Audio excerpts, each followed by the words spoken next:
Watch your tone, sir." The courtroom went quiet. Everyone turned to look at the man standing alone before the judge. He was a black man, about 60 years old, neat suit, calm face, no anger in his eyes. "I'm sorry, Your Honor," he said softly. "I was only explaining." The judge cut him off. Said, "Watch your tone," Judge Harold Whitman snapped. "You are not here to lecture this court." People in the room felt uncomfortable. Man had been respectful, careful, polite. Still, the judge banged the gavel. Contempt of court. $500 fine. A gasp filled the room. The man did not argue. He did not raise his voice. He simply nodded. "Yes, Your Honor," he said. He paid the fine and walked away. The judge leaned back, satisfied. He believed the matter was over. He was wrong. Outside the courthouse, the man took a deep breath. His name was Michael Reed. He had spent his whole life learning one lesson. Stay calm, let the truth work.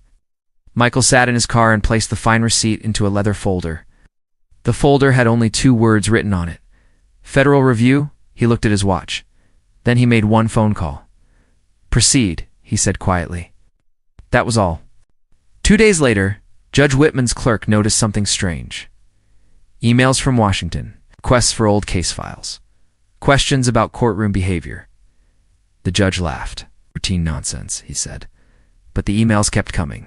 A court staff whispered. Files moved faster than usual. Then, one morning, Judge Whitman received a sealed envelope. His smile faded as he read it. The man he fined was Senior Federal Prosecutor Michael Reed, assigned to review judicial misconduct. The judge's hands trembled. No, this must be a mistake. It wasn't. Judge Whitman requested a private meeting.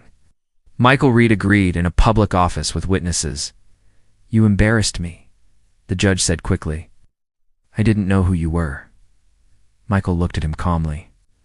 "That is the point," he said. The judge swallowed. "I'd like to clear this up quietly." Michael shook his head. "We don't do things quietly," he said.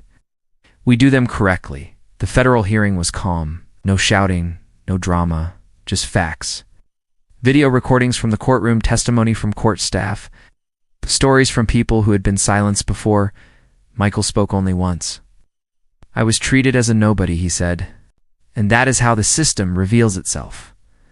Judge Whitman stared at the table. The decision came quickly. He was removed from the bench, publicly reprimanded, his record permanently marked. The gavel he once abused was taken away. Months later, Michael walked past the same courtroom. A new judge sat on the bench.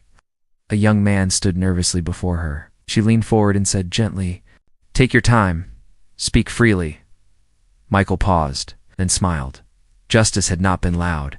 It had been patient and powerful. As Michael stepped outside into the sunlight, he closed his folder for the last time.